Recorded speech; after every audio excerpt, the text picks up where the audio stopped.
Tant que le chrétien ne recherche que ce qui lui est agréable et facile, il ne comprend pas qu'il lui soit avantageux de ne plus avoir Christ sur la terre, mais aussitôt que, sans s'arrêter aux difficultés et aux sacrifices, il désire sincèrement être transformé à la ressemblance de Dieu, refléter l'image du Fils premier-né et plaire en toutes choses au Père.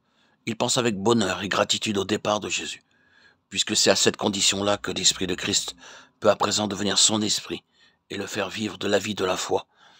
Et s'il nous paraît plus difficile d'obéir aux directions de l'Esprit qu'il ne lui était de suivre Jésus sur la terre, souvenons-nous de quel privilège, de quelle intimité, de communion divine nous pouvons jouir ainsi, bien au-delà de ce qu'avaient les disciples pendant la vie terrestre de Jésus.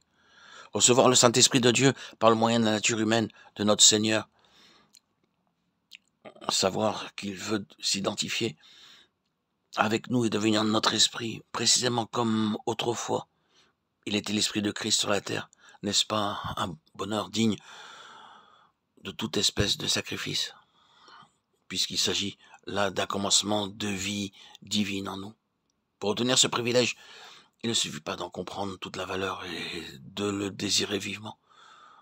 Aussi demande-t-on encore à présent que Jésus n'est plus visiblement présent, comment retrouver au même degré par le moyen de l'Esprit les rapports qu'il avait avec ses disciples, cette condescendance et cette tendresse avec lesquelles il s'intéressait à eux jusque dans les détails.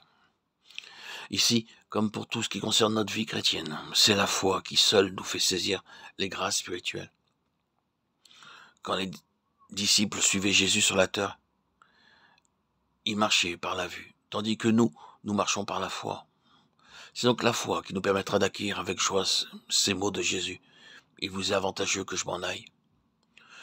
Prenons le temps de croire réellement ce qu'il nous dit là, de l'approuver et de nous réjouir de ce qu'il est remonté vers son Père.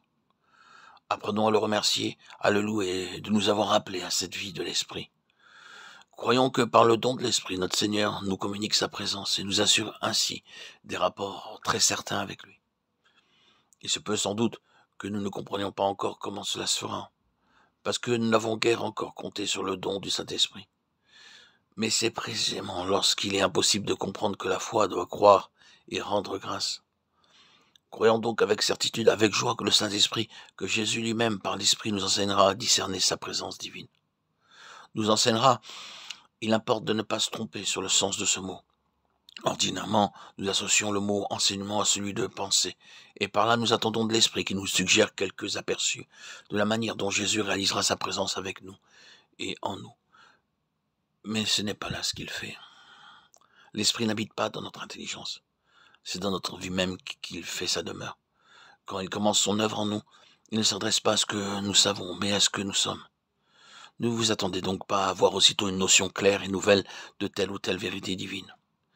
La connaissance, la pensée, le sentiment, l'action, tout cela fait partie de cette religion extérieure des disciples, qui résultait de la présence extérieure de Jésus au milieu d'eux. L'Esprit devait alors venir et c'était au-delà de toutes ces facultés de l'âme.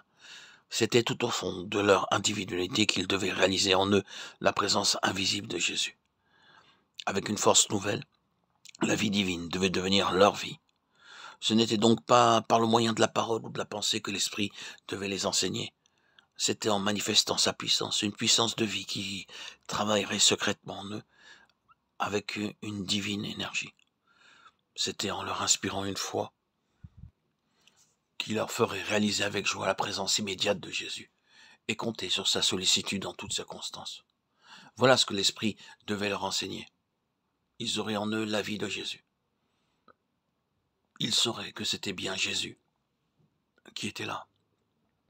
Leur foi devait être ainsi la cause et le résultat de la présence du Seigneur en eux.